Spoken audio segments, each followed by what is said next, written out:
I'm Tracy Baxter with today's Record Newswatch. Not one, but three Orange County residents hit it big in recent lottery drawings, and all three were introduced during a ceremony today at lottery headquarters in Fishkill. Gerald Brewer of Greenwood Lake won $3.5 million jackpot in a lottery drawing March 29th.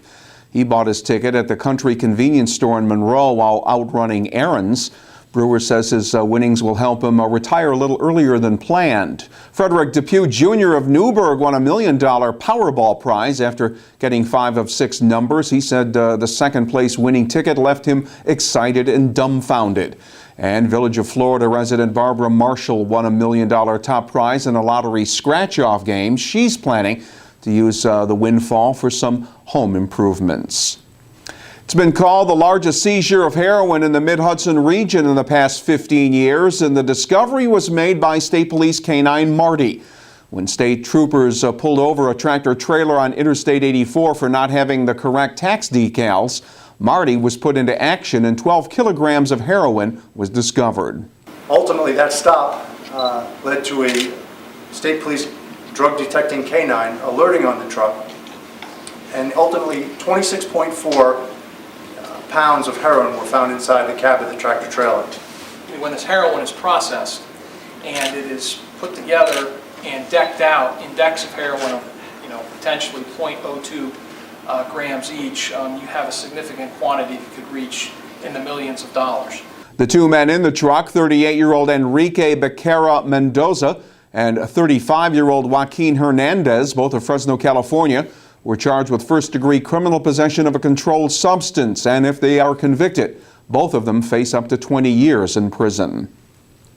When the heroin epidemic hit home for he and his wife, Jose Matos of New Windsor decided it was time to write about his family's experience in hopes others can be helped.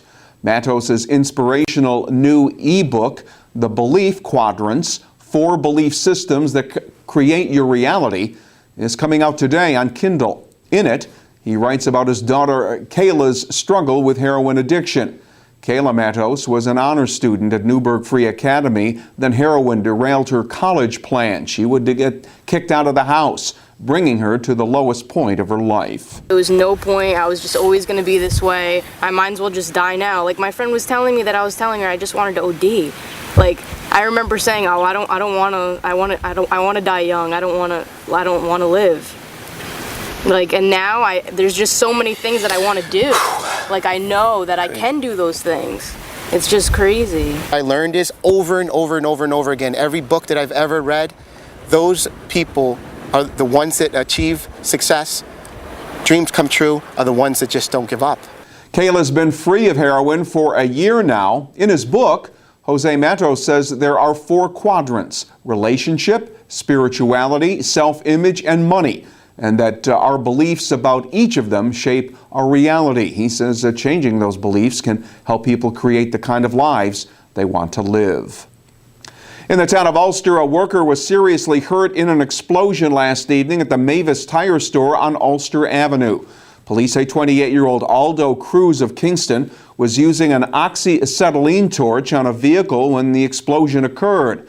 Cruz was thrown to the floor and suffered a head injury and possible internal injuries. He was airlifted to Albany Medical Center. Police say they do not believe Cruz's injuries are life-threatening.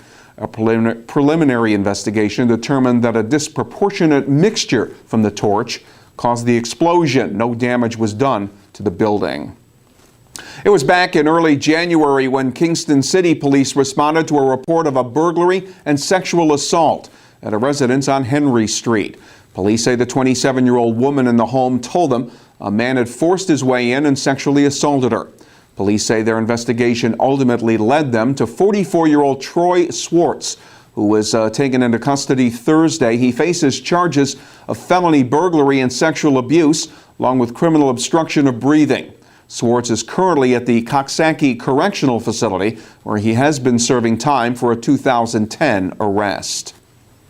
Hundreds of people were expected to come to St. Mary's Food Pantry in Newburgh today, where Good Friday was Giving Day, for those who were giving out food to those less fortunate for the Easter weekend. This is the poorest part of the census for the city of Newburgh, the poorest income level, $10,000, $12,000 a year. So what we're doing is every time a family comes through here, they might get dishes one day, they might get pots and pans, rugs. Little by little, their standard of living goes up. And this is what we call the client's choice model, which means you don't just get a bag that's made, you go pick what you want. So people know exactly what they want and they can get what they're looking for. So with this, over a couple of years, we will actually raise the whole standard of living on this side of Newburgh. St. Mary's is one of the few food pantries in our region that are open on Good Friday. Organizers were expecting Giving Day would bring more than 700 area residents to their Grand Street pantry. And it is the annual somber gathering of the faithful. Parishioners from St. Joseph's Roman Catholic Church in Middletown took part in the Stations of the Cross, their annual Good Friday procession through the streets of the city. The reenactment made several stops to mark the key points in the condemnation, crucifixion, and death of Jesus Christ on Calvary.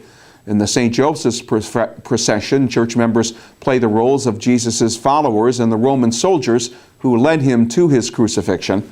The Stations of the Cross procession, held by members of St. Patrick's Church in Newburgh, often include stops at locations where present-day homicides and other acts of violence have taken place in their city. It should be a very nice Easter weekend. Saturday will be mostly sunny with temperatures reaching the lower 60s. More sunshine on Easter Sunday with the highs at or near 60 degrees. Enjoy the weekend. Well, stay informed by reading the weekend editions of the Times-Herald Record and stay connected to breaking news all weekend long right here at Record Online. For Record Newswatch, I'm Tracy Baxter.